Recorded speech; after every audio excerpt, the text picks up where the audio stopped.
Good evening.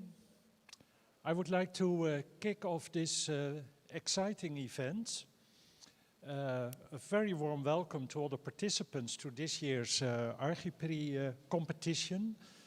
You've been working very hard today, having been given only a couple of hours to position all the beautiful material on the famous mint green Archiprix walls. I think it's also an interesting combination in this orange space, the two colors. But as I said, yeah, it's exciting to see all your beautiful projects.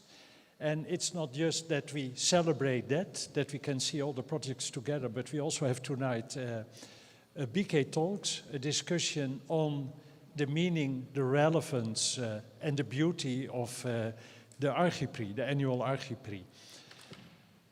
It's also an exciting thought, I have to add that the next BK Talks, the next event here, we can again fill the complete space and fill the orange grandstand. But today we still have our restrictions, but I'm happy to see that there's still a lot of people, of course, the Archiprix students, our panelists and other guests tonight. It is really a privilege for our faculty here in Delft that already for many years we can host the jury, so that we always have the first view of the beautiful projects in our building. That's going to happen the coming weeks, the jury. That's of course the other exciting event that will take place in relation to the annual Archiprix competition. But for now, I have the honor to open the exhibition. You know, that's my only task as a dean. You cut ribbons and thank the people, but sincerely, I'm really happy to open the exhibition. And yeah, I want to give the floor now to Javier to introduce this evening's panel discussion. Thanks, Dick. Thanks for being here. Good evening, everybody. As Dick already mentioned, it's a pleasure to have so many people in the audience. It hasn't happened in a while. I don't remember when we saw the tribune so filled up. So thanks for being here, and hopefully this is the sign of a better future to come. I don't know. Let's be very optimistic. We are very happy, as Dick mentioned, to be hosting tonight not only the opening of the Archiprix exhibition. We are also here tonight to talk about Archiprix as a prize for students, as well as the role of design competitions at large. So the BK Talks, I will refer to that in a second. I would like just to mention that this is the first time that we get back to, let's say, to normal after a long lockdown period. This is the first BK Talk that we celebrate this semester, and we are excited of the fact that maybe we won't be closing down the BK Talks again. Let's hope so. So we have prepared a very rich program for the BK Talks this semester. We start with this one today, and we are happy that Archiprix is opening the season somehow. We will be talking about housing, collective housing next week, 1 million new homes. Why and where and how do we do it in the Netherlands? In March, we will go through architectural and design publications in the BK Talks called Disseminate. And then we will talk about digitalization on the 24th of March in parallel with the opening of a exhibition which is called Data that we are preparing right now. I will also mention that in a moment. April we'll see the BK Talks Apocalypse happening. I hope that the title is, let's say, suggestive enough to talk about what is it that we can do in times like this. We will talk about landscape architecture education in May and design speculation as well. We will talk about the curriculum that this faculty has had throughout history in the BK timeline.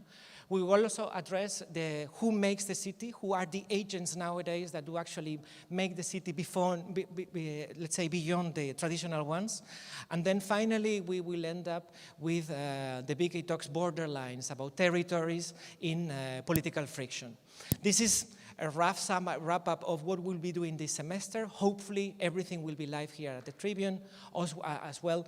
We will of course keep the live broadcasts. Very short announcement. We are organizing the exhibition Data, as you can read there, Design in the Age of Artificial Intelligence. We launched the open call for contributions from the faculty and students, and please send us whatever you want to do about digitalization by the 4th of March. Let's go back to the reason why we are here today. I took this title from a suggestion from the new director of Archiprix, ISIS. She explained that she gave us the title, A Ticket to Your Future with an affirmation mark. And we decided for the BK talk to add something else, which is a question mark, no?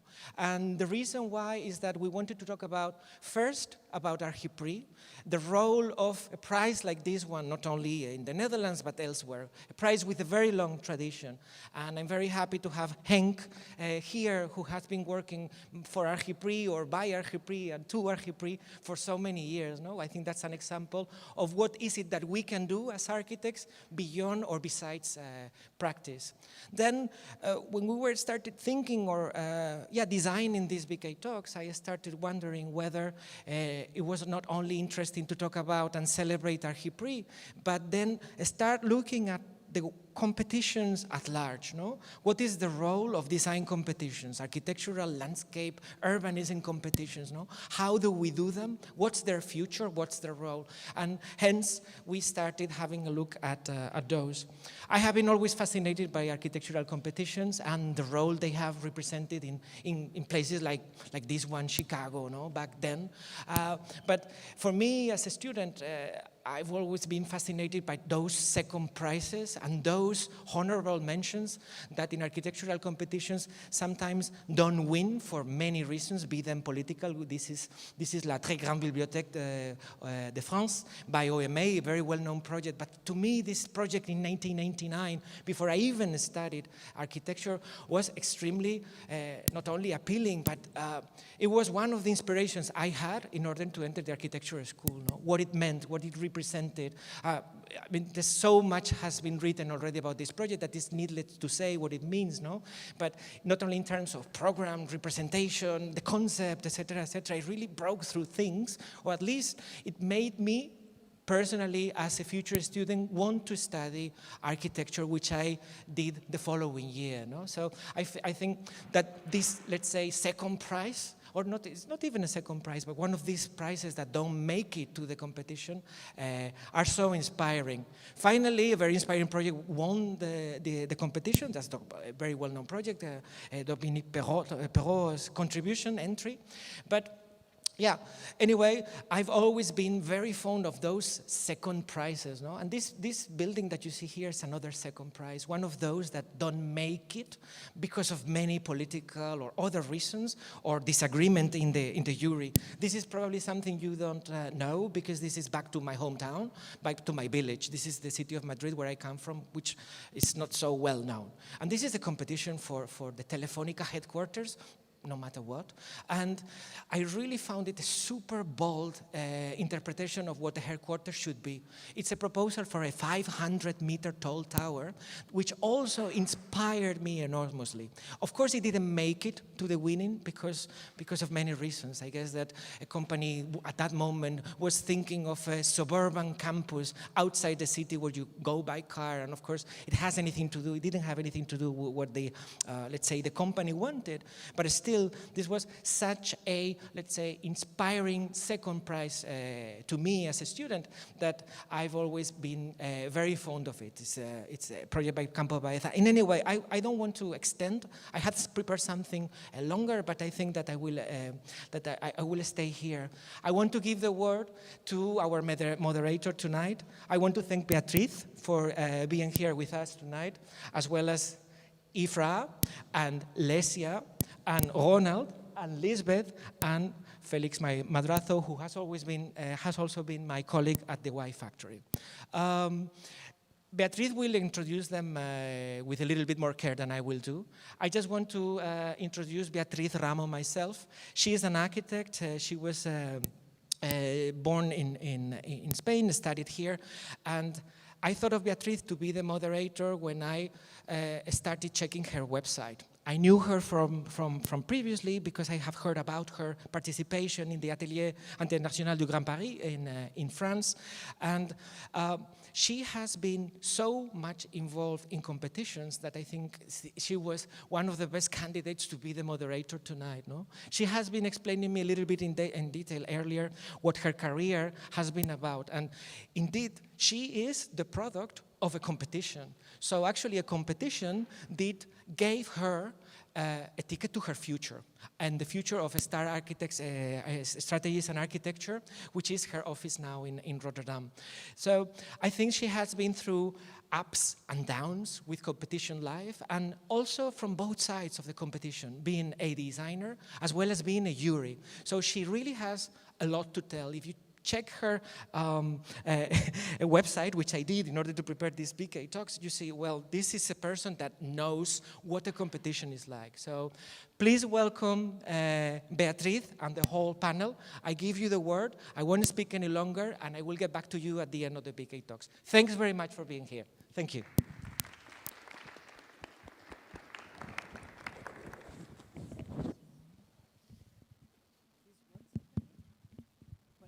Thank you, everybody, for being here.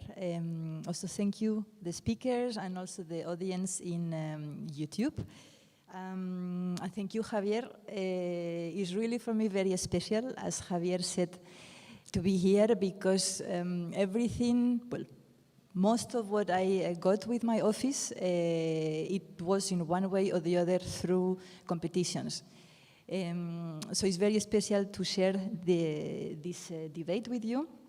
I have a bit of a love-hate relation with competition because, of course, when you win a project, it's an amazing feeling, but I also have a lot of experience losing projects, and this is not always so nice. I've been, as Javier said, in the other side as a jury, and there sometimes the process works extremely well, and then you see an engaged, committed, passionate jury, but sometimes you also see how juries judge all this hard work of hundreds of entries. And I have to say, not always it went as I think it was the best to ensure that the selection of the best project will happen. Maybe we will talk also about this today. What I've never been is to be a moderator in a debate about competition. So this is something new for me. I have been, as a speaker, I have given interviews, but it's the first time I can moderate the discussion. So I hope you all appreciate that. Competition is, for me, an ideal, let's say, as an idea, is the best to do projects. The reality is not always that. So I think we should see probably the both sides of this way to get projects. We will also discuss today about Archiprix, also as a ticket to the future. This is unlucky. Okay, and we have 3 Archiprix winners here, so we will also hear what Archiprix has meant for them. I hope for a very lively, honest, and compromising discussion. I hope we can be very dynamic. So it's not about giving lectures, but about just being very active. I will introduce you now to our speakers. I'm very happy because we have a very rich, diverse group of speakers from, I think we are 5 nationalities already here, many different age and backgrounds. So I hope for really the best possible result. So I will start with Ifra. Ifra Arif is a student of architecture in the University of Delft. She did her undergraduate students in United Kingdom, where she won the Foster and Partners Design Prize for a thesis on women mosque. I'm very sorry for this. Okay. Then we have Felix Madrazo. He is from Mexico. He's based in the Netherlands, I think, since almost 20 years, if I'm not mistaken. He's an architect, researcher, and lecturer. he founded his architecture office, International Design, and he is co-founder of the research collective Super Sudaka, and lectured in various universities, including Delft and the Y Factory, and competitions changed the course of his career and ultimately of his firm. Then we get Lisbeth van der Pol. She's Dutch, as you all know. Lisbeth is the founder and partner of Dog Architecten in Amsterdam. She is, among others, the director of the Royal Holland Society of Science and Humanities, and among others, she is the board member of the Europan and Netherlands. As you know, Europan is the architectural competitions for young architects. And he was in the past the chief government architect in the Netherlands. And she won Archiprix in 1989, first prize. Then we get Ronald Rietveld. Ronald Rietveld graduated in 2003 cum laude in Amsterdam Academy. He was awarded Archiprix third prize in 2004, Prix de Rome in 2006, and that was the early beginning of RAF, his office, that multidisciplinary and experimental studio, together with his brother and philosophy professor, Eric Rietveld. RAF works in intersection of visual arts, experimental architecture, and philosophy. And we just discussed, and he told me he has never done a competition. So and we have Lesia Topolnik. She is from Ukraine. She's based in the Netherlands since 2012. She has founded her office Studio Space Station after winning Archiprix Netherlands, Archiprix International, and the Tamayuth International Award. Studio Space Station operates on different scales across architecture, politics, and environment. So I think now we all know the participants. So I think let's start with the Archiprix. Coinciding with the opening of the exhibition, I think an obliged question to ask to the Archiprix winners is how Archiprix, if ever, changed or represented a trampoline on the careers. So I would start with our older members, and then we go with you. So maybe, Lisbeth, you can start saying what did it mean for you? Yes, if I look at the audience, I see all Archiprix winners. And I see all architects. And I feel the tension with which you hang up all your work for the jury to see. I did that myself many, many years ago, and you were wrong. I didn't win the Archiprix. I was that person that had an honourable mention. And I will tell you even more. Before I did my exams, I actually doubted very much if I was capable of finishing these studies. To be sure, I sit here and I'm secure of the things I do. But I was very, very insecure and extremely vulnerable when I was your age. And I can imagine that this beautiful profession that is architect, that we make so big things. Look at it, the walls, it's enormous what we do. That it is so powerful and you are so small. And then I want you to remember what I say today. It was Archiprix, an honorable mention, just a second prize. And the publication of that fact that was seen by Housing Corporation, that finally invited me to do a selection. And I had nothing, I couldn't show anything, and I was just there. So I did dress up real good, high heels, beautiful hair. And I stood there and I told about my final project on the TU Delft. And I won the selection. And from that moment on, I had the office I'm still in. And I did more than 100 built projects, so many projects. And I love them all. And you can do that too. That's what I want to tell. And that is the importance of Archiprix. That's what, that I guess it's clear now.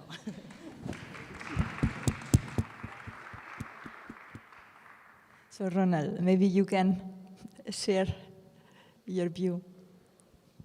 Yes, Archiprix is, I think for me too in the beginning was really important because it's the first step after your graduation.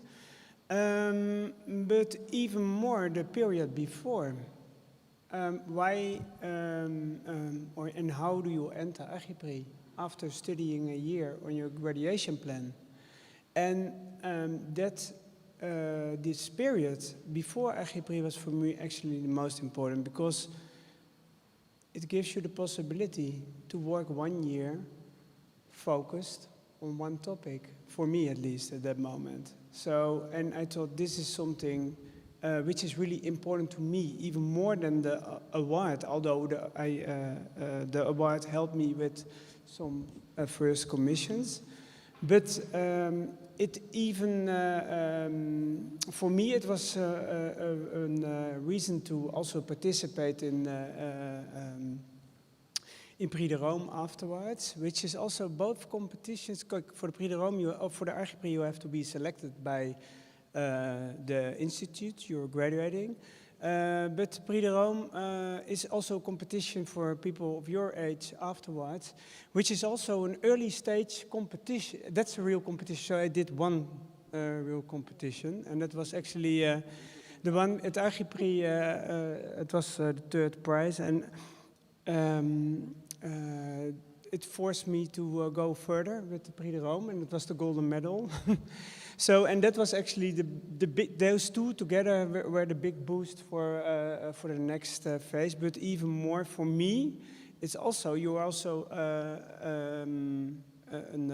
human being, and I discovered at Rijksacademie for Visual Arts. At that moment, it was still connected. The Prix de Rome was connected to the Rijksacademie of Visual Arts. That I actually wanted to do a profession in that way, completely free from conventions. So that's what I did. So I never did a tender. I never did any competition anymore. I choose my own projects. I fail a lot and sometimes succeed in realizing really huge projects. Sometimes. And sometimes I fail. It's a choice. But I'm free. Most important thing for me. Yeah. Yeah. So I would like to question, do you feel the same way? Is it the same meaning, Archiprix, for you today that it was some many years ago? Can you feel identified? Does my microphone work, right? Yeah, okay. Yes, of course, I do feel, that it was an important, the role of the Archiprix before even entering the competition, because to me, let's say that my graduation project is a very personal project to me, and it's also the project that gave me the possibility to really express myself as an architect, how I am, because studying at Amsterdam Academy of Architecture, you work simultaneously, and I already noticed in the at the offices where I worked that it's not really my ambition, or this is not how I feel, to do just a standard architecture, not just like designing buildings. So I wanted really to involve like more discipline within my project and so on.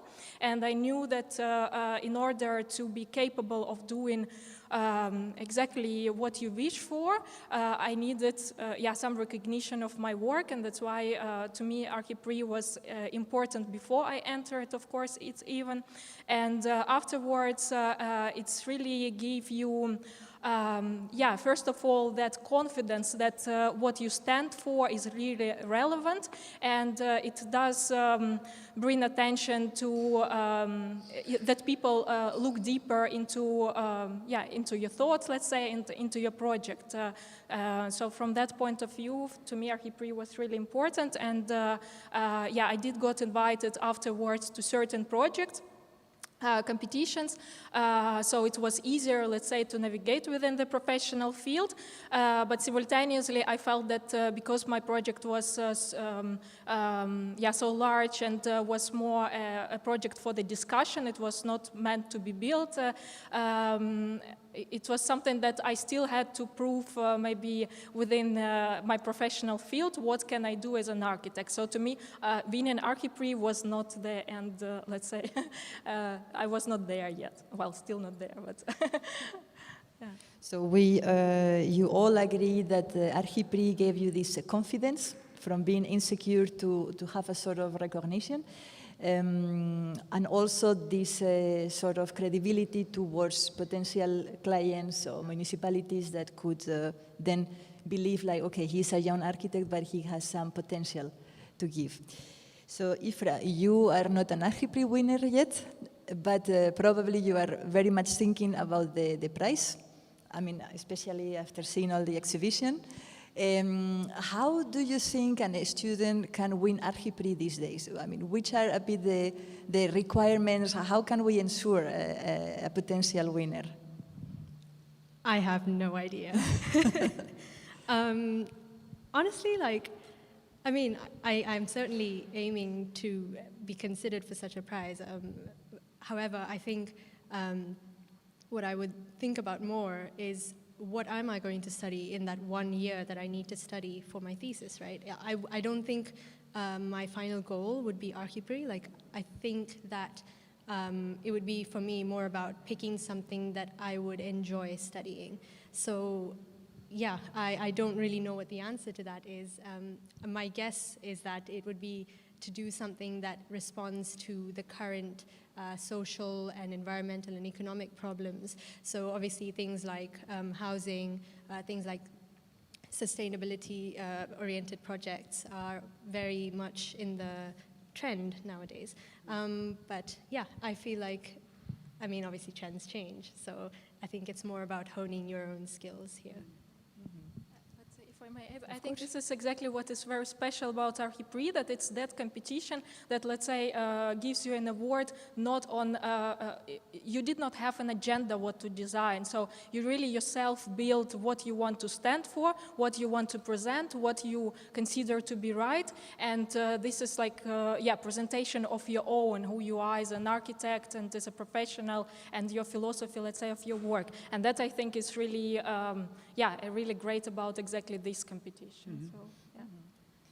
So let's now also start mixing the Archiprix competition, because Archiprix is more like an award for your graduation project, to what open competitions, open design competitions are.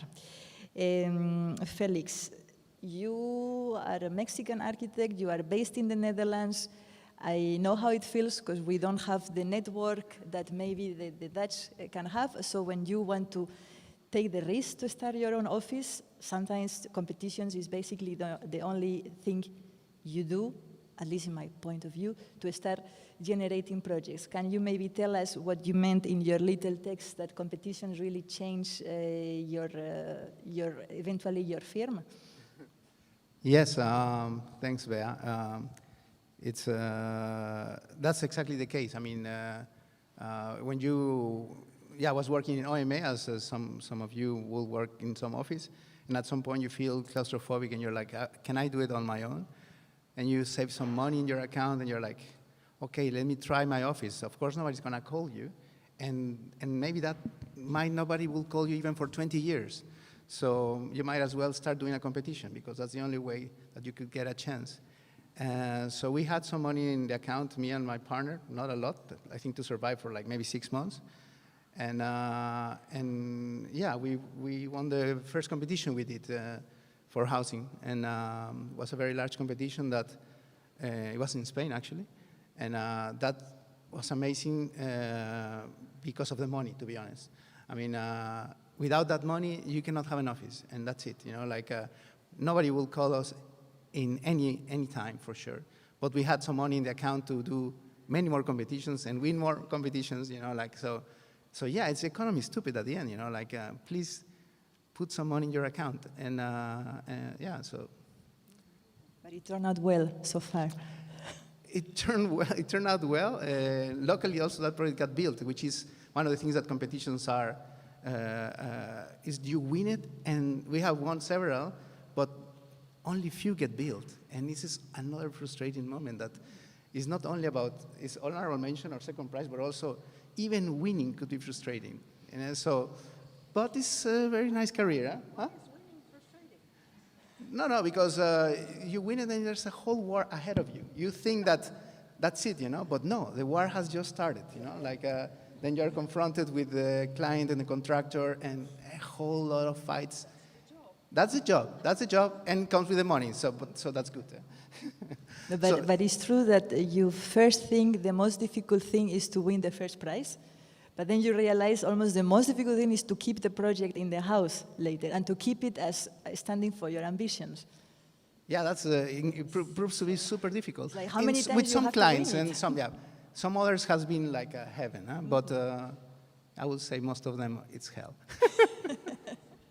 So let's maybe make now a very fast round of questions where I would just ask each of you to say one positive thing about competitions and one negative thing about competitions. So. Well, one good thing I think is that they're very inspiring. I mean, all this work here, I feel very, very galvanized. Like, I really want to do this. But another thing is, and I'm talking much more in the context of competitions in practice, is that they can be exploitative sometimes, and they can sometimes end up devaluing the work that we do as designers. I would take it maybe a little bit more broad, so if it's a competition which is organized by the government or whatever larger network, that that competition could be something like let's say, creating process for how the actually architects are working, etc. So it can be directed in a positive way, but it also can be directed in a really negative way. So it kind of gives a fashion how architects, what kind of topics are raised, and how it's all organized. So that was the negative thing? That was negative and positive, because you can do it negatively and you can do it positively. Good. Felix. But that's, let's say, power.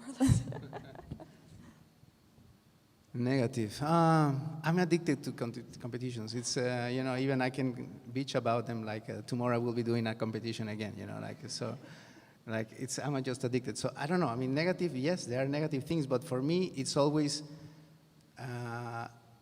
cooking pressure that you are going to, even if it's exploitative, you will build up some knowledge which is not going to be trashed, never. Like OMA, the library that Javier showed, or UCU library again from OMA. These are breakthroughs, and these are later used not only by them but by all of us. So it's, I think competitions really put this pressure on the best side of you to reach to that limit, And I think with commissions, things are a bit more slow. There's a lot of negotiations. I don't experience the same drill, but yeah, maybe you can tell me something else. And the negative? Or there is no negative? Negative. Well, there's a couple of negative things, but it's just bad luck, Like one of my competition entries was detaining customs, and the other one was delivered to a wrong address. Accidents. Now, positive is an open competition is the playground of your thoughts. Use it that way. And actually, we as architects have to be always playing our playgrounds, because we have to invent new things. You are the future. So that is where you use it for. And so it's not only the competition, but it's the playground. It's the fact that you can just think about something new that is not there yet.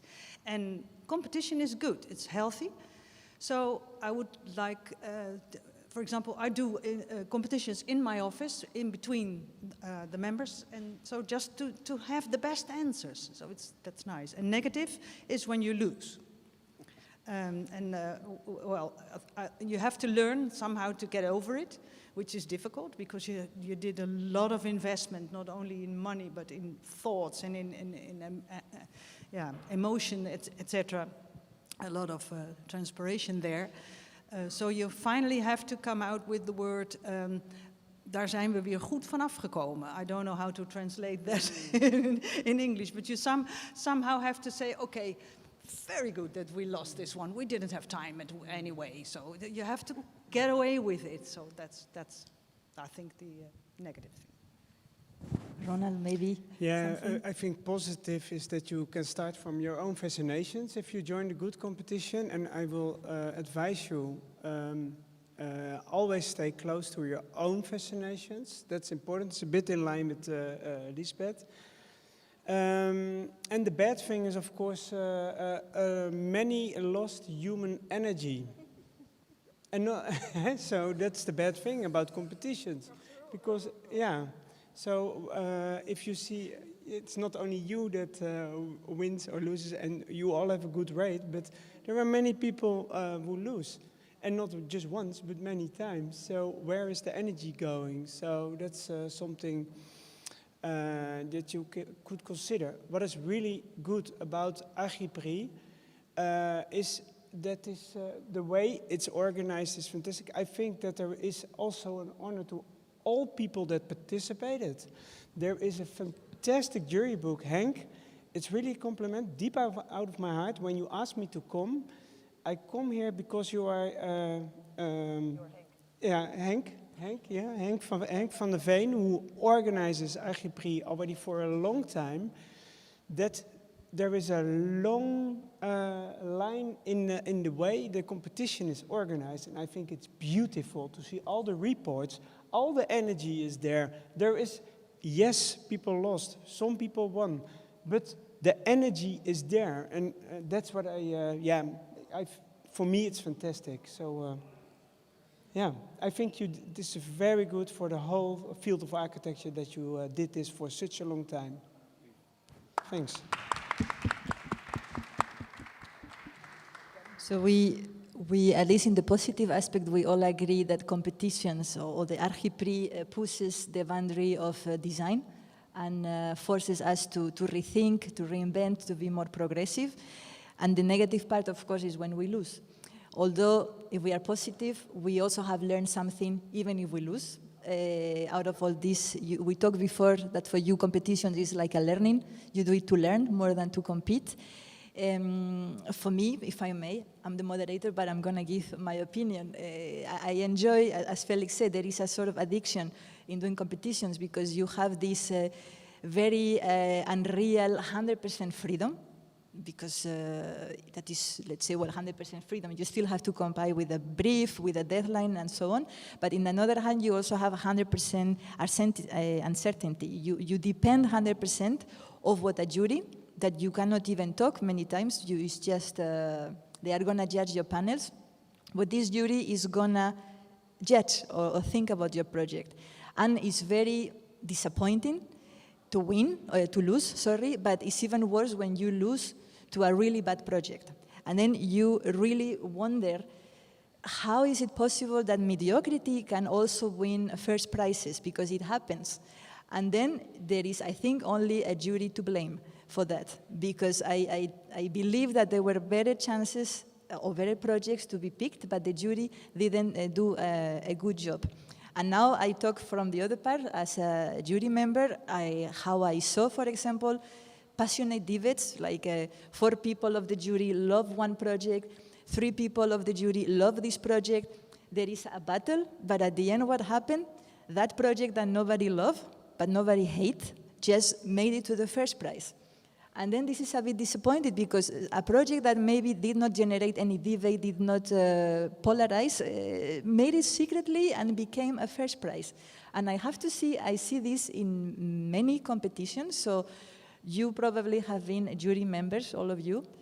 You probably had also similar experience. Maybe you can share what is your point of view. Maybe Felix, you even organize competitions. How is that? How can we avoid that? No, it reminds me of a story which is very interesting what you were saying. And I hope he's not listening, but you know, Fernández Galeano, no? Like Arquitectura Viva chief editor. He was telling another jury member, which is a friend of mine, another editor of a magazine from Mexico, that the way of a jury to make sure a project wins is to not talk about it. So to only focus on the other projects and say, this is very nice, oh, but it doesn't work the parking lot. And then they were, yeah, it doesn't work the parking, and then they out. And the project that you love, you never talk about it until the end. And until the end, it's like, well, but this one is kind of okay. What do you guys think? Yeah, it's okay. Okay, let's give him the prize. So there's a strategies of the juries. That's what I want to say. Like there's a whole ego battle inside about how to make sure that the project that you win, that they want to win, makes it. So you never, as a jury, should say, oh, this is beautiful. Shut up. Just be quiet. No, I don't agree. I don't agree. No, it's not true. Don't listen to him anymore. No, I think juries are very much aware of the importance of their role, and very much, and jury members are really aware that it is important. I've been the chair of very big juries, international juries, and well, juries about very important buildings. And I think the importance of being a jury member is just as important as being a member of integrating the competition itself. But we must admit that a jury as a team is separated from you. So you cannot defend your entry. So what you have to do to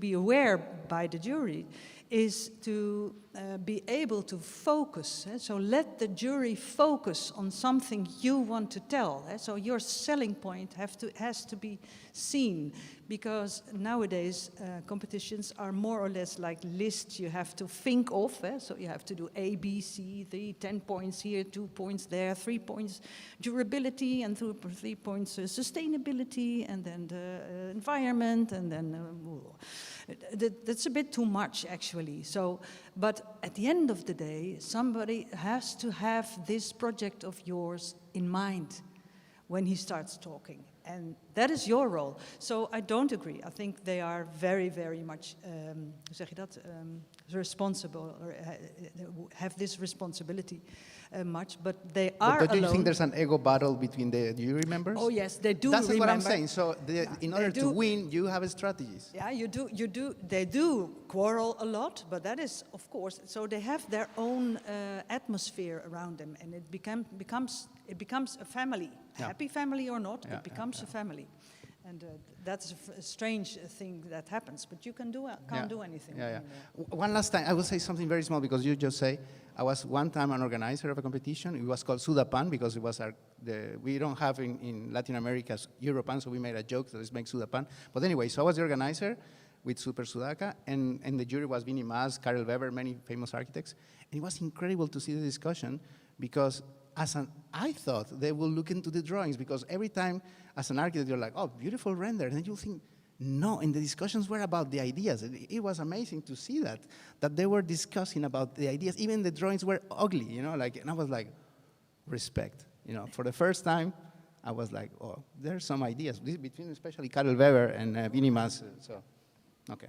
See, I'm not so sure whether I should be like, I mean, you say that, and it's great that they look at the ideas and stuff. But as a student, like, I will admit, to me, it's like I see things at face value, and I see a drawing, and if I see something, I see it from the drawing perspective, right? And if something gets first prize and I think that maybe the drawings are not so fantastic, I start to wonder. But I suppose that's something that I need to take into account. It's about this overall vision, isn't it, that architecture is responding to.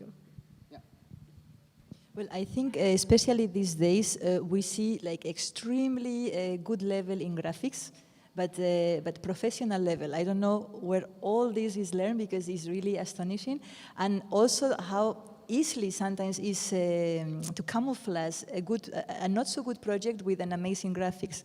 So I think in many competitions, the jury, for example, or one rule is not to show images, to base only in plans. And I've been once in a jury in a competition in Switzerland where it was not allowed to show images, and one person saw an image, and it was even covered with a paper.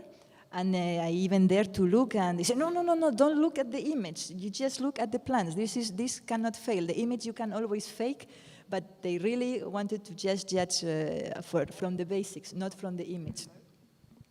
And Ronald, I would like to know, because you were jury also of the Archiprix competition, and not just like an open competitions, but you were judging another Archiprix winners, and you were talking very positive about the work of the jury, how the jury made a nice report, how they put in value all the projects, even the ones that they were not winners. So you obviously have a positive experience of how the projects were judged. Can I say that?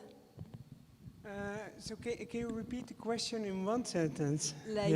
Your experience as a jury member for the Archiprix competition? Yeah, that was, I have to admit, it was really good. And I recognize the decision of the plan, the one which wasn't really on view, that became the first prize in this competition, or not on view, but not on, and I think, but this is a really professional discussion that should take time. And I can just say it seemed very, very professional. So the way we did the discussion. So yeah, and these things happen that suddenly it can turn around. We all know this. I have also seen switching second and first prize many times in juries and this kind of thing. So it's the way it is. So, but as long as the discussion is about content and yeah, it's no issue for me. And I also have to admit, same as Lisbeth, all the juries I've been participating are really professional. So, yeah. Well, but it's my yeah, I did not 12 or something like this, but yeah, it was professional. I have from Europan to Prix de Rome, Archiprix, whatever. Yeah, yeah. Well, good. Yeah. And what you were just saying, but that's maybe your next point. You were diving into content about the competition and graphics, etc. I think this is another discussion we can have. So also about graphics, etc. So I've been at an European jury where you had a row of plans, I think 500 behind us, behind each other, with all the same. They look all in the same way as the last version of Photoshop is, represented by the way the plans are presented. For example, at the Prix de Rome, where I'm involved in organizing, not in the jury, I've been before, but in the organization for quite a long time. Yeah, there you need to apply with a spatial model. So you need to come up with a spatial model. So it's important that there is still something in the first round that shows the skill of an architect making a spatial design. Yeah, yeah. Well, but then it's the job of this competent jury. We cross fingers that it's always a competent jury to judge and to see this potential. Would you say that the juries of architecture, landscape or urban competition should be all professionals? Or would you say it's good that they are politicians, business people, all mixed in a jury? Because the jury of Archiprix, I think, is just architects, landscape architects, urbanists, yeah, it's a theorists. very specific one, of course, because usually a competition is for a building, like Lisbeth did many, but Archiprix is for 3 different professional fields, for landscape architecture, architecture, and urban planning. But that makes it also unique. Yeah, Prix de Rome as well. Both competitions are still mixed, but the rest is, of course, just very specific for a building, a location, or But still, should non-professionals, because could we say the client, the municipality, should formulate a very clear brief, but it should be judged by the professionals, or should be themselves judging the project? It's not democracy. Architecture is not democracy. Let's be realistic about it. It's very elitistic. Like, still is, we are afraid of democracy. Come on. Like, you probably are the one who only won a public competition, no, like, because it was judged by the public. But it is very rare that, that the politicians dare to say, let the citizens decide. We can allow Trump to be president, but how can we dare to let people choose a building? Oh, no, that's impossible. How can we, I don't know why we are so close-minded to allow citizens to participate. It's crazy, but it is like that. But I think part of that might also be that I guess our profession kind of fears a misinterpretation of our work. So for instance, like you show, if I showed a friend of mine who doesn't study architecture a plan, like they wouldn't understand very much of But it. he will use it. I mean, you know, he will use the building as well. Like, I really don't understand why we really think that people are stupid, you know, like, why we are so close. And there's very little experiment on this department. I was shocked that is it in Elche? Was that the competition that has a popular vote? Very few municipalities dare to open to see what people say. I mean, I don't know. I mean, it's not popular. Why is it democracy populistic? Well, I don't know. Like, but we allow it. So I again do not agree with you, though I like the Mexican and I like Mexico. different generations. But I do not agree. It is now popular because of municipalities want to open up and enclose also the people to decide that the people, citizens, are a part of the jury to judge our work. But the work of an architect is quite complex, and to judge what is the idea and what is to read the plan, and not only by the 3D images, but by the plan itself and by the idea and the structural spatial facts. That is a part that is absolutely a profession. And if that is being judged by the melkboer and the yeah, but that is what is happening, and it's not only the citizen, the unknown citizen, but also the constructor, and there is a civil engineer, and there is that one and that one, and altogether there's only two or one architect left in the juries. And what you see is that then plans are chosen that are really easy to build, do have their techniques. Which leads to mediocrity at the end. I mean, look at what's happening in Germany. You know, like most of the competition. Sorry, there are some Germans here. I know. It's incredible the level of mediocrity, because all the time the architects, they always choose the projects which are buildable, economic, efficient, etc., etc., and it's the most boring architecture in the world. I'm sorry to say it. No, but then Don't you think this can also happen when actually non-architects judging the projects? Because sometimes we have seen ourselves how they just care about those trees that are going to be demolished. They miss the big picture. It could be. I'm not saying that the citizens will solve the problem. I mean, but I think there are some problems with competitions that we have to also admit. You know, like at least in some countries that is not working out. And I don't know if it's the jury or the brief as well. Like many times the brief is also so conservative.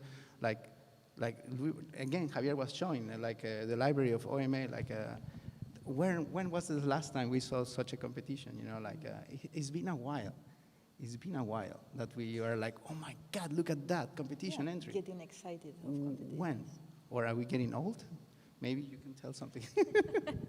well, I mean, this whole discussion has kind of brought this kind of question in my mind about whether competitions are about the merit of the design itself, or whether they are more about the merit of the way in which we market our design.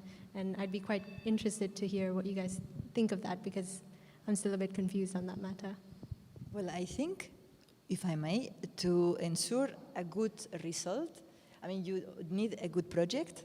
You need a good representation of the project, because probably you are not there to present your project. It has to speak by itself. You need a good jury, a passionate jury that will push your project, but you also need a good brief. Brief sometimes are so confusing or so generic and even contradictory sometimes. So a good brief, but also a good client. So I think when all this constellation of agents happen, then I think you get a very good result. I mean, it's not a coincidence that, for example, for the Pompidou in Paris, I mean, we had Jean Prouvé as a president of the jury. I mean, that was, I think, totally instrumental that the Pompidou was won, and it was won by two very unknown Italian, Renzo Piano and Richard Rogers, like on the 30s. And it's also not a coincidence that the Yokohama project, you probably all know from Alejandro Zaera and Farshid Musavi, Rem Koolhaas was in the jury, Toyo Ito was in the jury, I think, Aratai Sosaki was in the jury. So I think a jury is crucial to ensure also a good project.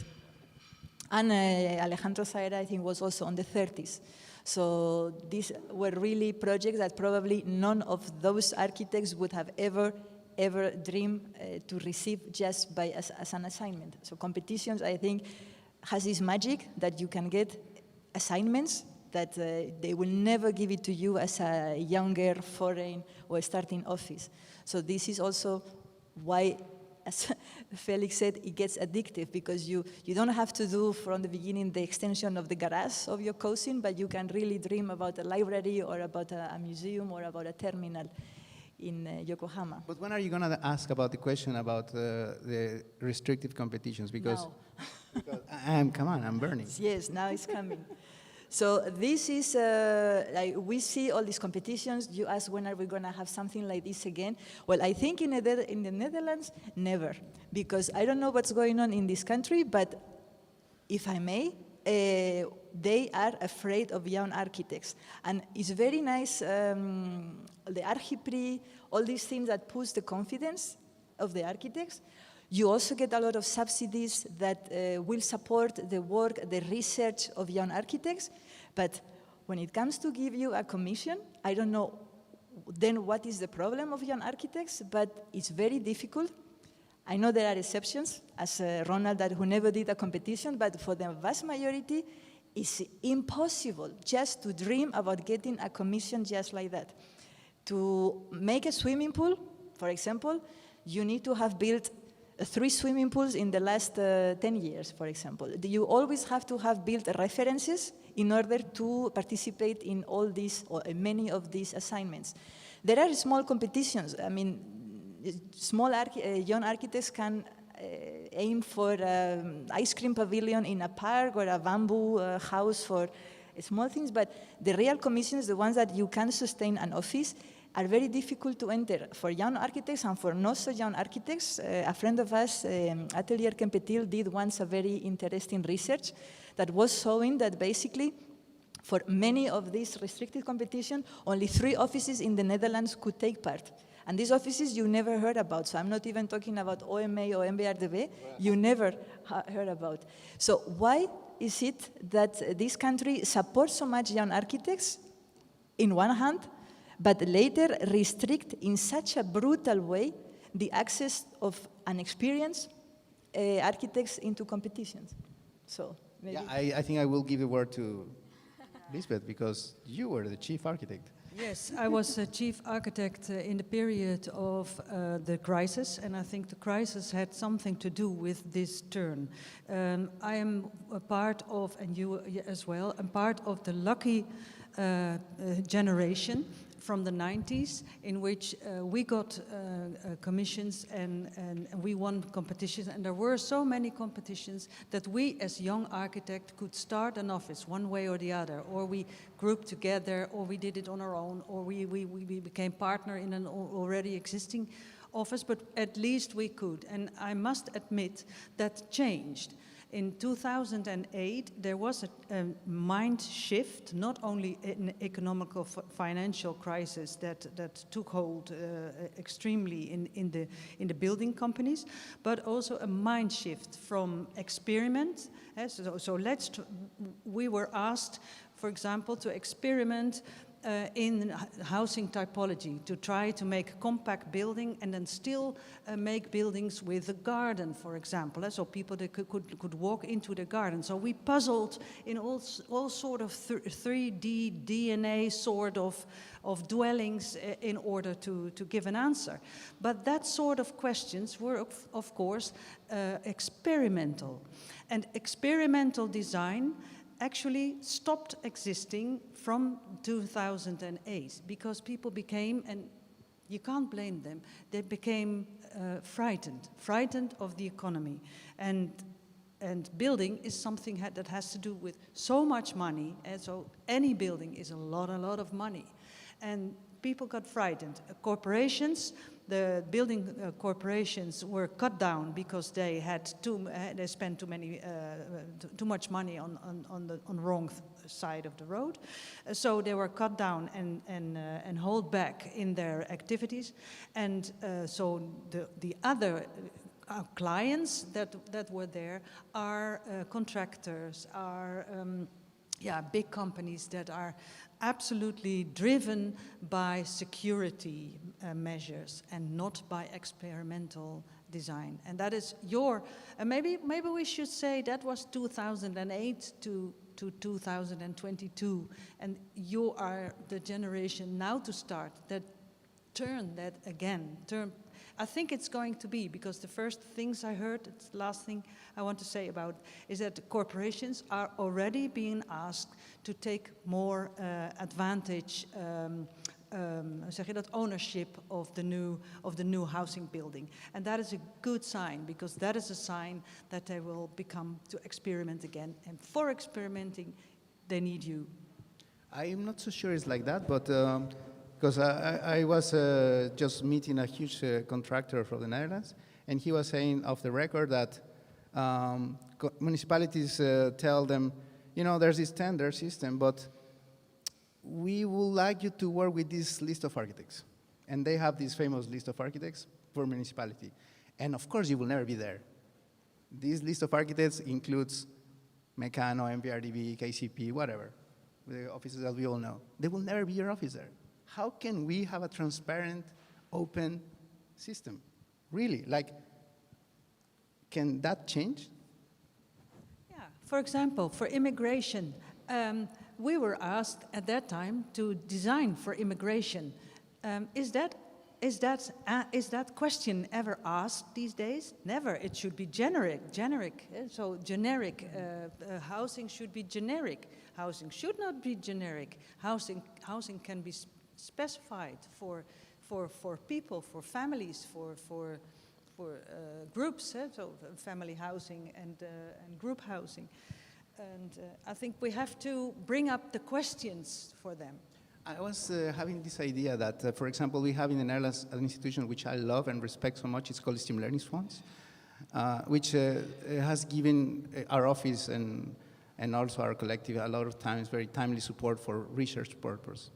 I really think that this institution would be wonderful if they will say, guys, research is nice, but we will take the lead on organizing competitions for only under 35, for example. We need a national institution to really open up the Netherlands. It's so embarrassing. When you look at the competitions of Europe, the Netherlands appears once every 100 competitions. There's a lot of competition in Germany, bad results, okay, but they are. France, we have it. Czech Republic, you have it. Italy, Spain, no, but Netherlands, so little. It's incredible. And they are all secret. They are all competitions arranged by developer and municipality, and the typical architect that is their favorite. It's so close society. It's embarrassing. Yes, it is really embarrassing, because especially Netherlands is always portrayed as such an open, progressive country. And then this part, it really contrasts with this philosophy. And today we talk about diversity, we talk about integration and inclusivity. And then as an architect, you experience so much, restriction when it comes to these competitions. And then I also wonder, why should you have built 2 schools in order to make a school? Why should they, if you think about it, it doesn't make a lot of sense, because that person who built the first school hadn't built any school at the beginning, and he got the chance to build a school. And also, why experience is just a positive. You can also be an architect with very bad experiences, but he will qualify better than you with a maybe much more ambitious project. Yeah. So they trust you with only an honorable mention. Yes.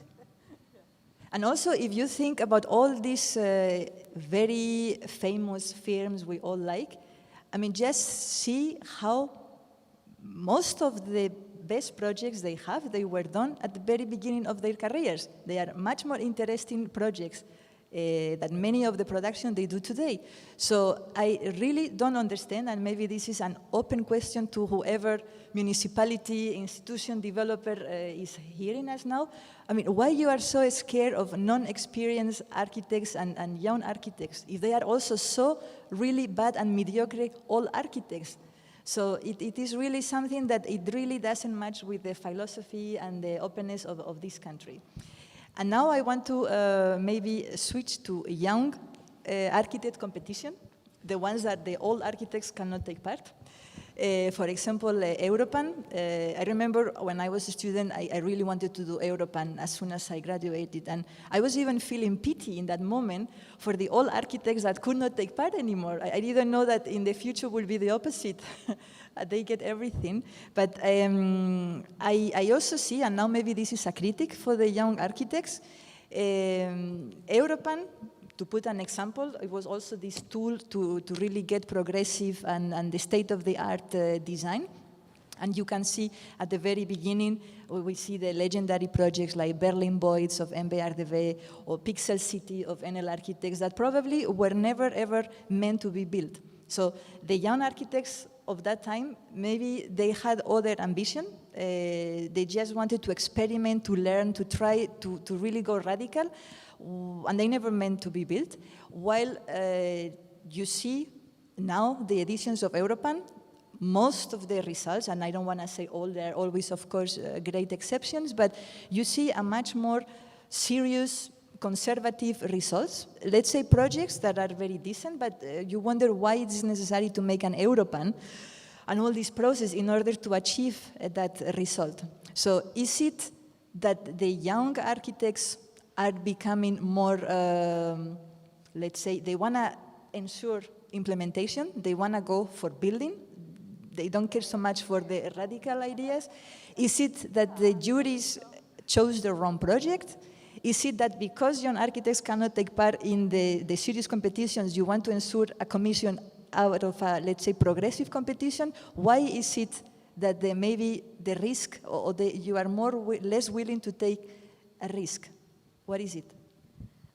I mean, I hope I'm speaking for everyone of my generation, but I feel like we're all worried about the future. We're all scared of the climate emergency, so I suppose we kind of try to play it safe and do what we think is a tried and tested solution that will work. But obviously there is an argument otherwise.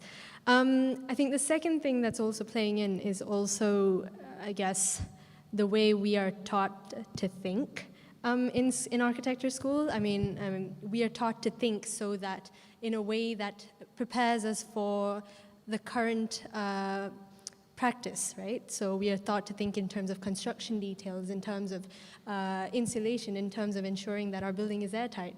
I mean, that's all great, but then it's not the kind of experimental radical ideas that you guys are thinking about from like the 70s with Super Studio and what have you. So I guess we're kind of, I don't want to say bogged down, but we are much more kind of feeling, I guess, hard hit with the reality of things, starting with, I guess, the 2008 financial crisis and now with the climate emergency. So, yeah, that could be something. I think that exactly maybe this kind of situation with a lot of crises, and it's kind of asks from you innovative approach towards actually who you are, how do you use architecture skills, and what kind of competitions actually you need, because so far we discussed like classical competitions which are about the building, but I do not really think, or it's maybe not so interesting to me to participate in the competition without a vision or without something that really addresses certain topics that are currently very relevant. So I do think that actually you are not really locked down, but you are really challenged actually, or we are all very challenged. I think it's easy for that sort of, forgive me, but it does feel easy for it to feel like a waste of time, I guess, when you can't see something tangible happening. You know, it's kind of all in your head approach. And then you start to wonder, well, is this kind of theoretical experimental thing I'm doing, is it helping anyone, you know? So. But then I understand you would rather go for the experimental approach if this is what you really feel to do, and you will care a bit less if it's buildable or not, but you would use this chance to experiment or to do something. Yeah, I mean, I suppose I am being a bit stubborn, I guess, but yeah.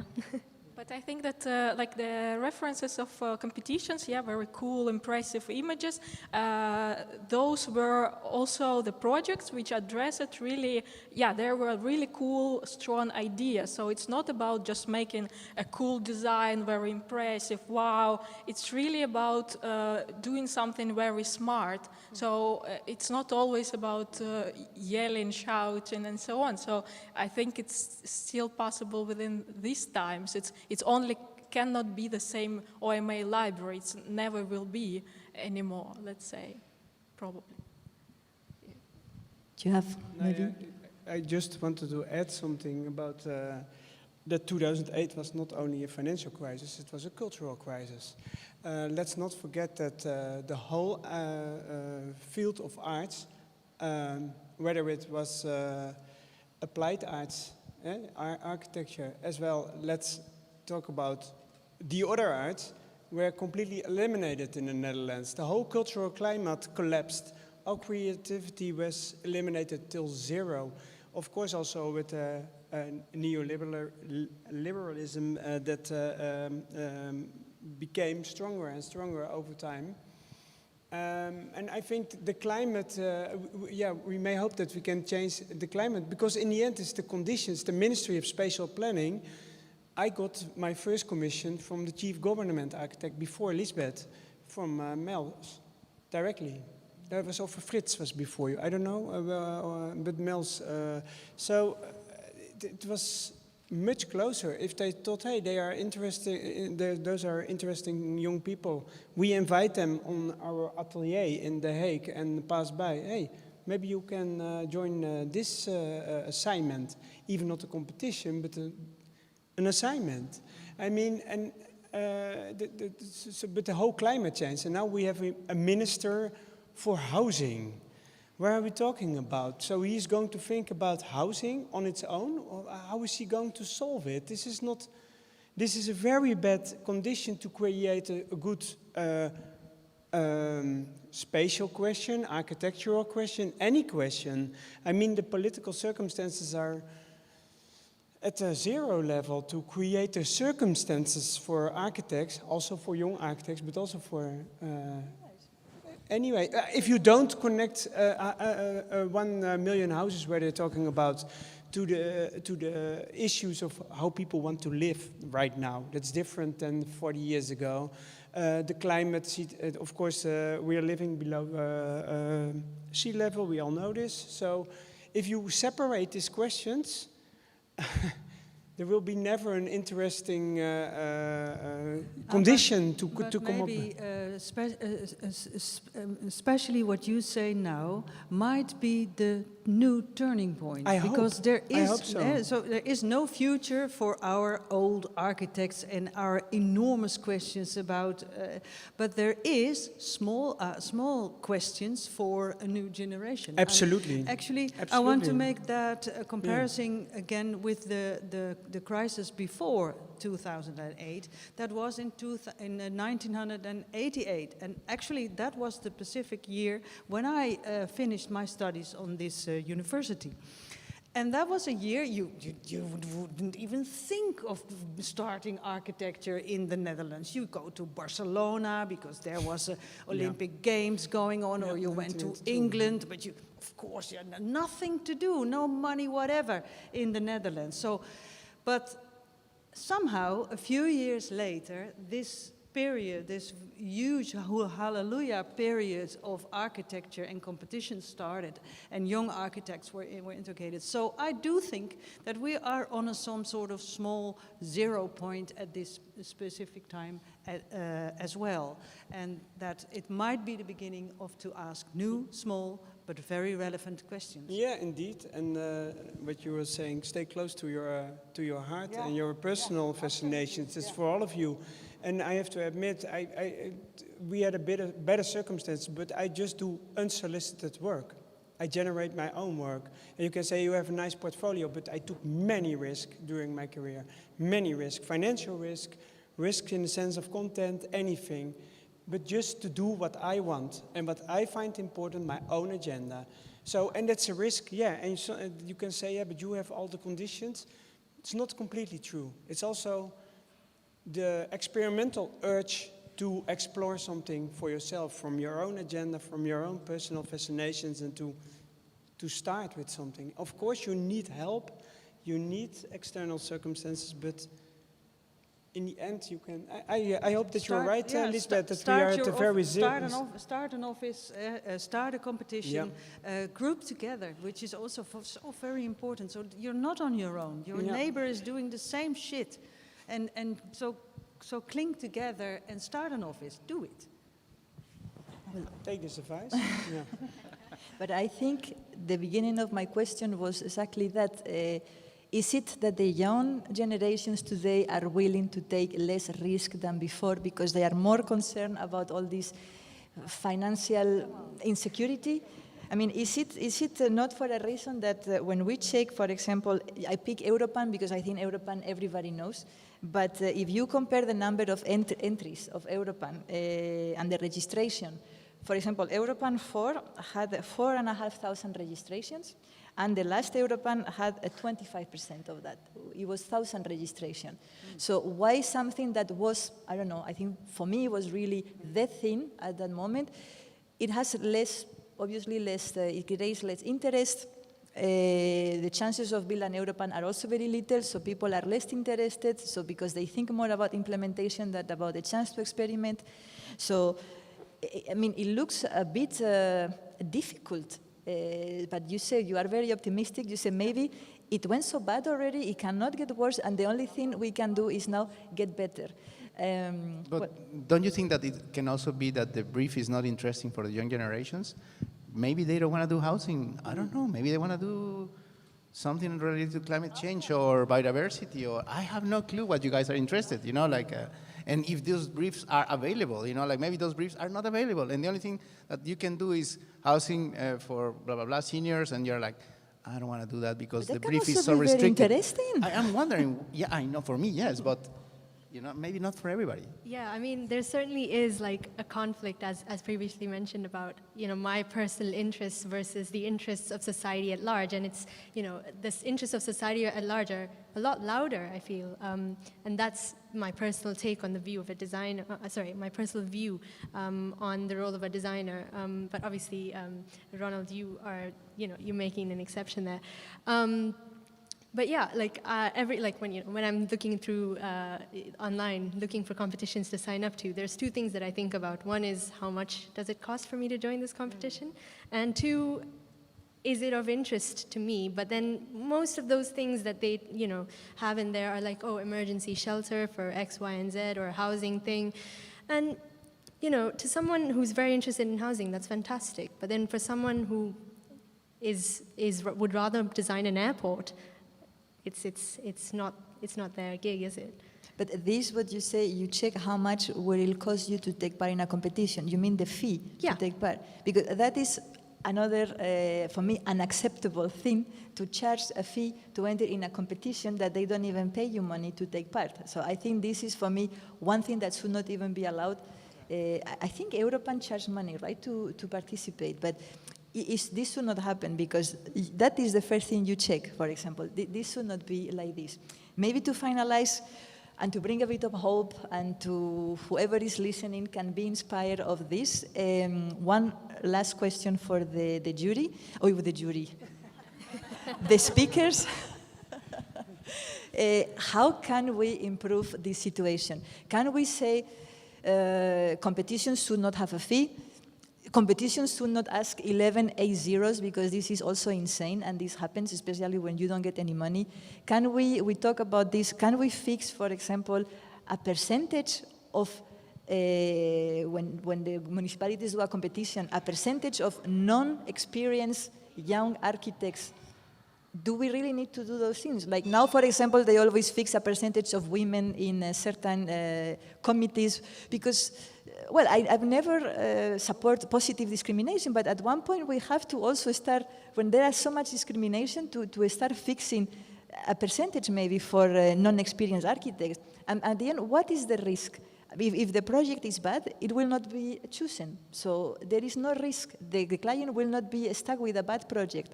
So maybe each of you could, if you would get the power to change one aspect in competition, what would you change in order to make this system a bit better?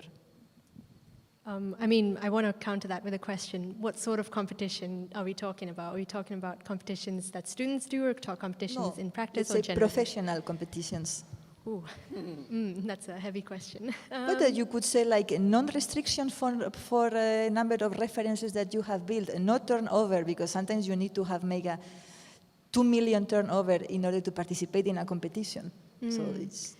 Oh, I don't know. I suppose make competitions more accessible to everyone. So like I was saying about the cost of joining a competition, I kind of just wish all competitions were free, at the very least, to join, so that I could try my luck and then see how it goes and accept whatever result come my way. And I think that that kind of fee is certainly a barrier because it starts that loop of inexperience, right, that you were saying about, oh, like this person hasn't designed a swimming pool, therefore we cannot give them that commission. No, get rid of that barrier. I want to be able to design a swimming pool without having to pay for it. Yeah, very good. Yeah. Mm-hmm. So, Licia. I think that to me maybe it's that you get more freedom on what you could design, because what Elizabeth as well mentioned, that nowadays it's like a list that you have to really stick to. So if you really, if you have a daring proposal, then I think it would be really, valuable for me if that could be, kind of change that there is more freedom, and maybe that the briefs are as well, if we get more smarter briefs, let's say. That's very important, well. Yes.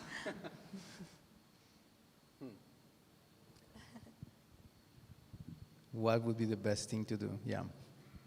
I don't know. I mean, it's horrible. I sound really like a material boy, but as you said, like you cannot charge to do a competition. You should pay the competitors, I think, and that's why I look in our office for competitions that are paid.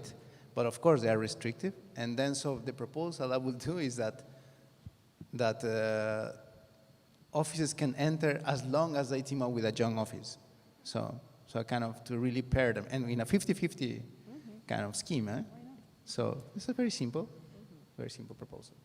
But maybe if I may add something, something what Ronald mentioned as well, like that there is like really a lot of lost energy within the competition. So if somehow competitions, how we see them currently, could be changed in something that is more, I don't know, collaborative, or that it's not how they are happening now. That's really someone lost and it's all gone. But that's really, also as Archiprix, that let's say that energy stays somewhere, that it's somehow a different framework of the competitions, let's say. I don't know how to solve that, but let's think of that. I think you're completely right. I think we should search it in that sort of solutions. I would say that from the best 5 of Archiprix winners, so more of the nominees, but let's say at least 5 to 10 nominees should have a competition in a real competition like Europan. So maybe we should try to bring the Europan and Archiprix together and say, okay, the next step from Europan, from Archiprix nominees is to go into a competition that is really buildable, is a buildable question for a municipality. And that we could, of course, that you can discuss with the new chief government architect, who is certainly in searching for that sort of ideas. And I think you, as young people, should push that. Definitely, I agree on the last sentence of you, Lisbeth. So that why is again, people already proved that they can do something in an early stage. Give them the chance. They are there. It's international. Yeah, an international mark, you could say. So everybody knows the value of somebody that ended here in the shortlist. So why not choosing a few of them, and not only Archiprix, but maybe also others, also Prix de Rome or whatever. Use the energy that is. So I'm really about this lost energy that hurts me. So if I see it around, so that we, yeah, if people have proved themselves, give them the chance. Yeah. Good. So thank you very much. I think maybe it's time that we can open questions to the audience here or in YouTube. Maybe you have questions. I think you have to go down to that microphone if you want to make one. I hope we have many questions. I really hope that we have many, many questions. I would like to give the word to Henk van der Veen to place the first of the questions to the panelists, to the jury. So please, Henk, open. And I really hope that there are many questions from the audience. We only have one microphone, so please come down if you wish to ask something to the panelists. Yes, thanks a lot for your observations. And as an organizer of the Archiprix, of course, we are always thinking about the future for this generation. So in the past, we organized closed competitions for Archiprix participants, and still each year we try to do it, to find a client and give an assignment to the to the participants of the edition, not exactly the winners, but to make a closed competition, and that has been very fruitful. I mean, we did a project in Enschede for a factory.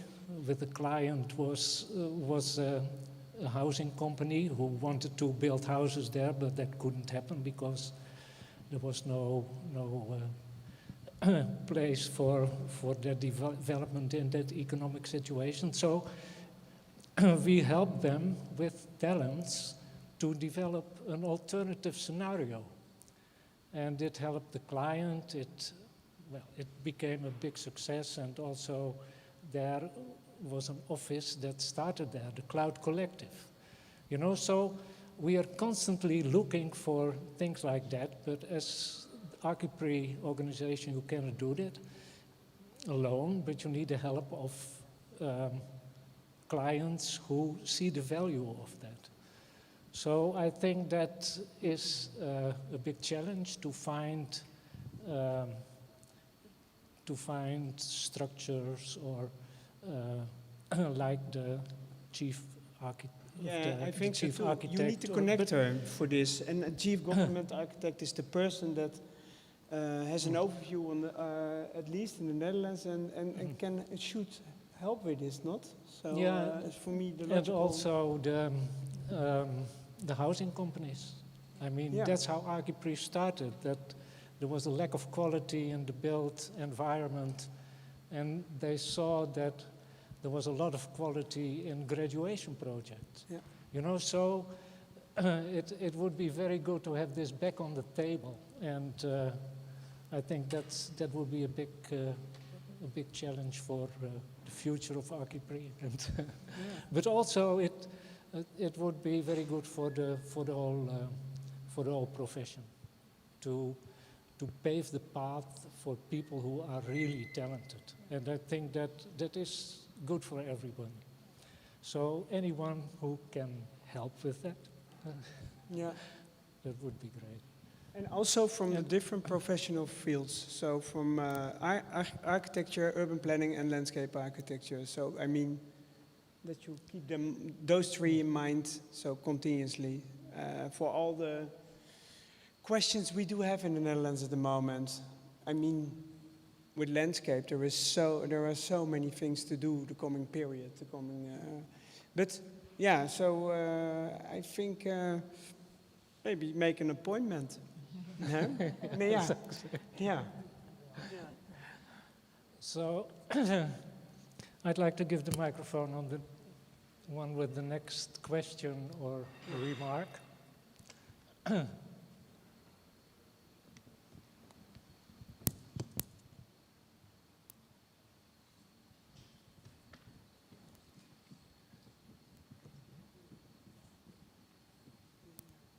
Suspense is building, of course.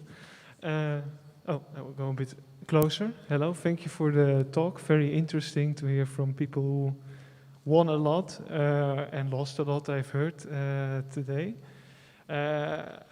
My question was about the last piece of the conversation, about what can we do to basically lose less human energy in competitions. Wouldn't it be just the simplest answer is to say, we're not going to enter competitions that we're not getting paid? A strike, you mean? Well, the big elephant in the room, of course, when we went around the person, is like, why won't we unionize architects more? Why is it that we are so ill-protected against these things? Why do, if OMA enters a competition like this, they just have a lot of unpaid interns or very low-paid interns to just do the job, whatever. And the guy who asked the question about competition doesn't see this malpractice in the offices. Well, I think the idea of protesting is fantastic. Not entering is something different, but letting your voice hear that you don't agree with the practice of today, that would be very useful and very fruitful. And it's absolutely not fruitful if we old architects do that, because we had all our chances from the same systems. But if you do that, that will be fruitful. If I do it, or if all us people would do it, of course. Yeah, of course. Because we are the blood in the veins of the offices. If maybe I'm wrong, but I think that when there was a time of OMA, they used to be supported by the government, right? That they could do their paper, let's say, work. And so I think that if you think that you are maybe entering competition, but you are actually supported maybe by the by the country, that you are allowed to explore yourself in those competitions, because quite often that competition is your source of learning something, right? So it's not like maybe the question is very interesting and a lot of people want to enter and question that, but then you cannot pay everyone. So it's not about maybe not taking part in that at all. So it's maybe that you have to seek for the protection from another side. I don't know. Yeah. So. Yeah, I mean, that's quite interesting, because as a student, obviously, we have the backing of the university, or at the very least, we have our status as students to protect ourselves, in that, you know, we don't have an obligation per se to earn money from designing. We are seeking to learn. But then I guess one of my apprehensions after I graduate is that, you know, what support will I have for participating in competitions, for being experimental, for thinking outside the box? Who's going to support me after that? And so I think, yeah, that's something we also need to think about. To recognize that it's a part of the profession of architect. That it's just you. Yeah, you have to explore yourself. You really need to to spend time on these competitions, I think. So it's a good chance, let's say, to learn new skills and to propose also some new solutions. So yeah. Well, as I am not the moderator anymore, I can also answer this question. So I would say still, I mean, if architecture is a matter of public interest, competition is for me still the best way to secure a project, like the most democratic way. I don't agree, well, that competitions are always functioning well, but as an idea, I think it's still the best way to secure good projects. Yeah, I totally agree. And I don't know, protesting is really good, but I think the best will be to really even go further than that, like to bring some people to court. No, I'm serious. Like could we make it a law? Can we oblige housing corporations to launch competitions by law? Like, because when there was a period of privatization, all the housing corporations, we are private, we can do whatever we want. Well, the plot was public, are you sure it's entirely private? But with now this idea that they are private, they can do whatever. And that's why somehow a lot of these opportunities are gone now to just a kind of cartel of architects. So I think that it really requires some kind of people which are a little bit, daring to oblige, like the housing corporations, open up again, like in the 90s, because they are not gonna open by themselves, because they are really comfortable working with Meccano and with all, sorry, no, I'm not against Meccano, I'm just as an example, you know, like, how can we do that? It really has to be taken to European Union law, you know, like, to make it happen, you know, like, I don't think they're just gonna accept to change by themselves.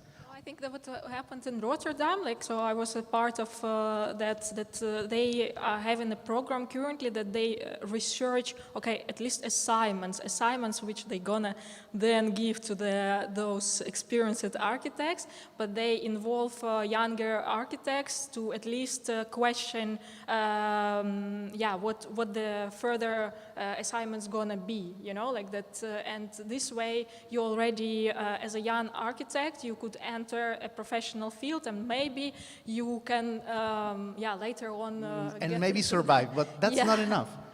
But at least that's like that. There are some positive things. Renzo, Piano, Richard. I mean, they built Pompidou, 35 years old. You know, like. Yeah. How can we allow that to happen again?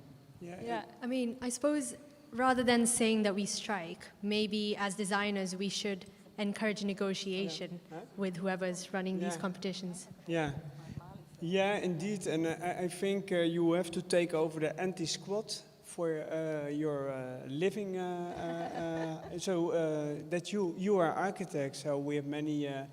This building actually what happens here is supposed to be in a new icon. In the end, they luckily found this beautiful place to reallocate it into a university, a faculty of architecture. There are many vacant public buildings. We already pointed this many times, 50,000 years of waiting time, 10,000 buildings in the Netherlands. Architects are able to come up with new ideas, give them the space.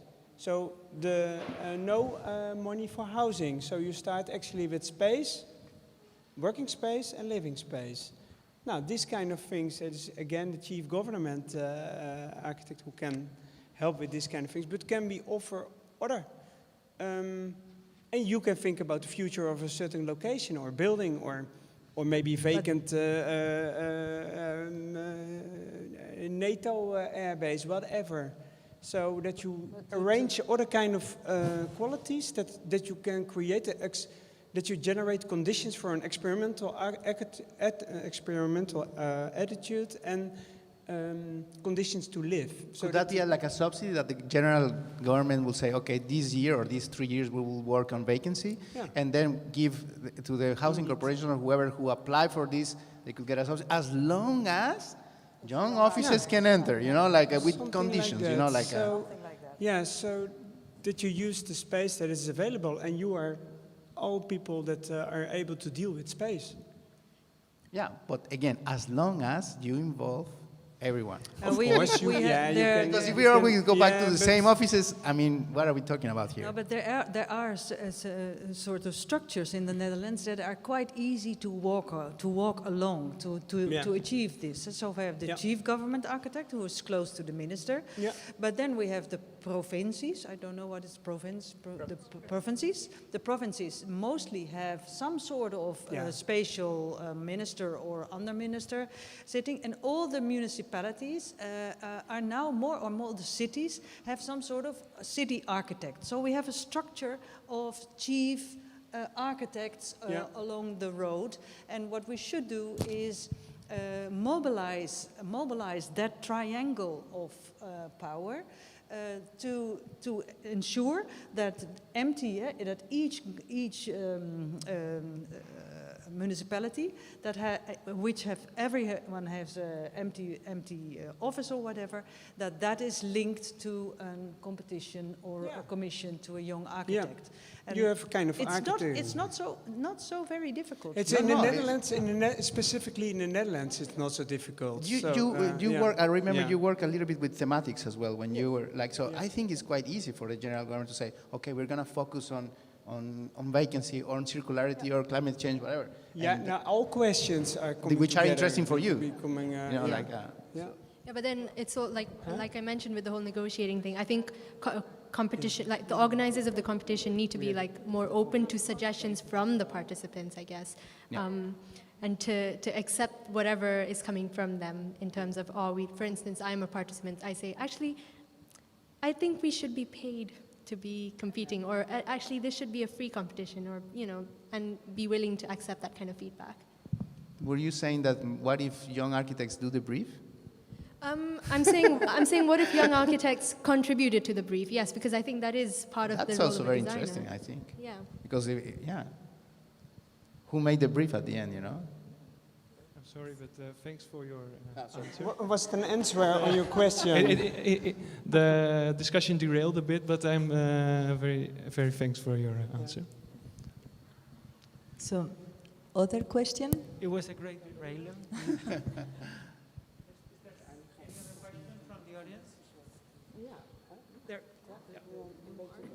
I'm going to move this here. Maybe I'm helping the camera people. Yeah. Go ahead.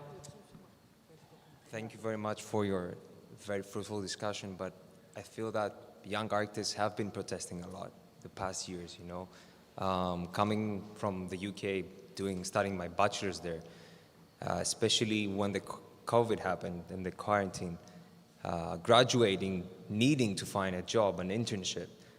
It felt like architects kind of forget about young architects. They turned their backs on us, Here in the Netherlands, I don't know exactly because I'm completely new to this environment, but at least in the UK, I spent 4 years there.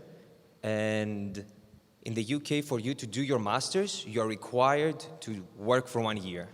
And you had all of this bunch of freshly graduated students that did that. And then all of the offices said, no, we're not taking any interns. We're not doing that. Why not? Because they preferred, because you get your architecture assistant part 1 and part 2, which the difference in pay is very minimal. And then, but the difference in the workload that an architecture part 2 can do is twice as much, because the part 2 assistant has done his master's. And then it felt like that also to connect to the competitions, our big architecture offices have a little bit forgotten about young architects and what it used to be a young architect. And at least that's how I view it. Do you believe that this is happening? Like, once you skip that phase and you start getting projects moving on and climbing that hierarchy, which is in architecture, we kind of turn our backs into the younger generation. That's why we have to quit. Microphone. Yeah. Microphone. Oh, sorry. Yeah. No, I do agree. It is difficult for our generation who has had the luck of have so much success. But all of us, most of us have quite huge companies now. And everybody's very happy there. So there's no much space for young, new architects. And we have to, return that phase. So we have to make place, literally, to step aside. Me, myself, I feel that all the time, that it's time to go and to make space. Maybe I belong to the young generation in that sense, because I choose to be small always, and I wanted to stay small always, to focus on the things I want to do. So that's different than most offices. Yeah. I mean, your experience rings quite true to mine, because I also studied in the UK for my undergrad and also had a few rounds of applying to firms, and very, gut-wrenchingly rejected by a lot of them. I mean, I don't know if it's so much about what competitions you participated in or whether it's that kind of lack of openness from firms as much as it is more about the risk that firms want to take, as you rightly pointed out. And I also, at this point, have also boiled it down to luck as well. It's also about the timing of your application, I guess, in terms of where those firms are with their projects, right? So I don't think it's necessarily them turning their backs on us, but I think it's more whether they have the projects to take us on, because I'm sure that they would be, well, I'm not saying I'm sure, but I think they would be interested in young talent. Yeah, I believe that young architects, at least if you, for us, we have two options. No, maybe three. Either create your own office, join a big office, or join a small office. In a big office, you're not going to get a lot of responsibility. You're going to do very, in my sense, not creative work, unless you're the biggest star, you're the guy that won the Archiprix. But then it starts, I don't know how to express it, to be honest. Claustrophobia. Huh? No, but also I really agreed to what Mr. Felix said about in competitions, maybe we can do some regulations about including young architects and smaller offices. But also then you have other problems because in my practice, we were a small practice in Athens. We took part in a competition, big competition. It was closed. And we were competing with MVRDV, OMA, other big offices. And we had a partner, which was our big office. So in order to take part in this competition, you had to have a big office above you. But then, since we were the specialist, because it was in our country, in our town, in our city. Was Thessaloniki? Yes. Go on. Your influence was very minimal. You essentially had equal roles at certain design procedures, but then you would find yourself not able to talk in those meetings and not being heard. Yeah, the underdog being basically smashed.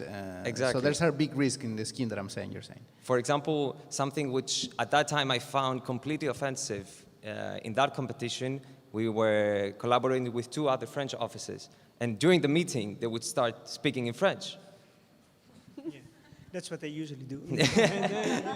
But I mean, how can a small office then, take back what its rights?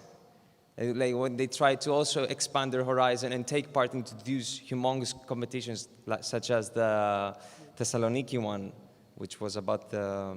Then forget the scheme that I proposed. It's true. There's a big risk on that. I'm just brainstorming with you. I don't know exactly what could be a solution. But I think the start that you could already, as a small office, to participate on a larger competition with a larger office, that's a good already, let's say, practice, no? So if that would happen more often, people would, or offices would not feel that they are that much competitors, because that's another side of competition, that, okay, competitions are great, but at the same time, people then treat each other as a competitor. So it's always this tension at the end, so that architecture practices do not really collaborate that well. I don't know, maybe positive discrimination. So, Bea hates it, I know, but maybe it has to be like that. Sorry, but young offices will get the commission. That's it. Sorry, big offices, but it's not for you. Yes, it's a central station, and we're going to give it to a young office. I mean, why not? Take the risk. I mean, but it's proven again and again that young offices can manage. But just not even restrictive. So you just make a competition, and then you don't even have to care. 30% should be small offices. No, simply don't say you need to have a €2 million turnover. You just open it and then see what happens. I love it, but the open competitions, there's a big problem for a young office because I'm not a young office anymore, but I know that the economy is so important at some point after 1 year. So you don't get paid. And then if you do 10 competitions in a row unpaid, you're broke. So that's why somehow you have to find a balance that what is a scheme that allows you to survive, and that's why this, at least in Germany, again, it's very boring results, but they pay a little bit of money, 8,000 euros, 5,000 euros, something. And out of those, 3 offices should be young or whatever. So there's, I don't know, some bureaucratic procedure that is boring, but positive discrimination, something like that has to happen, you know? Otherwise, you guys are dead. Yeah, and there is something else I want to say. I don't know how it is in your case, but sometimes I get requests for commissions, just open requests, and that these are not really things I'm interested in. And then I simply call a young architect. Do you want to do it? And I can invite you. I don't know if it's going to work, but I can at least try it. If everybody does this and thinks, nah, maybe this should we really do this? Maybe it's better to give it to somebody else, to a younger person, so we can also help them in a very direct way. Yeah. Yeah, that would be wonderful. But who has done that? I have done it at least 5 times. Yeah. Yeah. Yeah. I'm also thinking about your question about the responsibility that people in an office get. I suggest that you always have to talk about that. I have had a very big office, 65, many people, which was horrible. But now my office is about 20 people, so we can really discuss that sort of thing. So are your skills enough asked for in your work? And I think you should talk about it. Also, when you have a partner, I do work a lot in competitions with a partner, a younger partner or a bigger partner. And then you have to be very honest about how is the relationship and how, and do we treat each other respectful. So I would suggest to do not let it happen yourself by speaking open about it. Yeah, really. Thank you very much. Yeah. Thank you. Thank you. So we have time for a last question. Is there anybody who would like to? Maybe I have one. It's for all the panelists. Would you say, after what we have been speaking of, and according to your thinking, that if democracy is the least worst of all the political systems, that competitions are the least bad of building the future? Yes. I'm not sure. I'm kind of trying to mull over it a little bit. I mean, in what sense do you mean that? In a kind of generating ideas sense? In building the city. Building is not about democracy. It has nothing to do with democracy. It has to do with against the gravity, making an activity like living possible. That's architecture. Yeah. And that's all, eh? It's not so very difficult, guys. I mean, and it is not political. No, but I think the question is, you were saying that is competition the least worst method to exactly. to Thanks, the Felix, to the for future, translating. No? Maybe I didn't So express myself is properly. It the least? Yeah. I think is the most fair and open to unknown people, and yeah, because Rafael Moneo luckily had his rich father, but not everybody has a Rafael Moneo father. So how to do it, you know? I would question, first of all, what is democracy, because I don't think that it's really, what we are exactly meaning here. But about the competitions, I would agree more with approach of Ronald, that to me it's okay that Archiprix is the different type of the competition. It's where you present exactly your vision on a certain problem. You are yourself choosing the sites, etc. And I think that if you are able yourself initiate more projects, that is maybe to me is the better way of building the city, that each architect have their own vision and they can really say, okay, this is a very interesting problem and I do have skills or some ideas how to solve that, and not all competitions address it, because mainly competition address some commonly spoken site, let's say, and to build a great building. So it's not the avant-garde, the competitions. The avant-garde is somewhere else. Well, you can still do avant-garde, but then in a different way, let's say. It's possible what you're saying, I think. And also you are saying the same. Like the briefs, maybe, of the competitions are too conservative anyway. Yeah. So So you need people like Ronald to make the briefs and do, no? So answering to Javier, you're saying is not the best, but I would say in equity terms or points of view, it is like the most open way. So I don't know, it's kind of maybe not the best architectural solution, but. Okay, Beatriz, do you want to answer? No. I totally agree. So we can conclude. Okay, I think this is a good point. One sorry. last thing. So also, I want to point something. So we can say, yeah, we are now at Archiprix 2022. But I took one jury report from 1997. I saw it also there, and it's from Nicole Dietz. It's a revolutionary plan, which won the first prize, which was really radical. Henk, you were already there, and it was for the area of Maastricht. It was called Grensmaas. It's actually in the south of the Netherlands, an area that was flooded in the past and is flooded right now. Last summer we had an enormous disaster.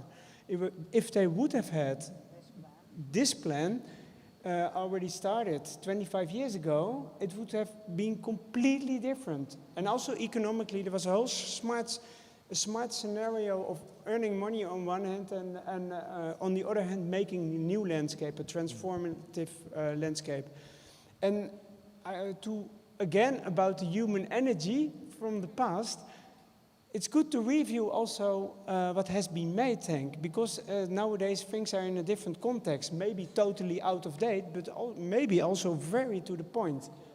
So NFT the solution. No, I'm sorry. I think Ronald, that's a really good way to conclude, to go back to Archiprix, which brought us here tonight.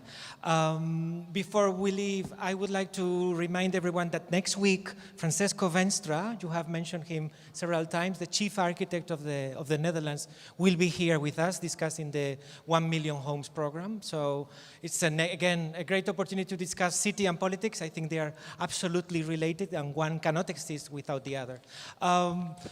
Thank you very much again to all of you, Beatriz especially, for taking the challenge of moderating for the first time, and all of you for participating. Your generosity, and thank you for disagreeing, which is not very often happening anymore in any kind of these debates, and this is something that we are trying to trigger at the BK Talks. Last applause, please. Welcome, Henk. Yeah. Thank you very much.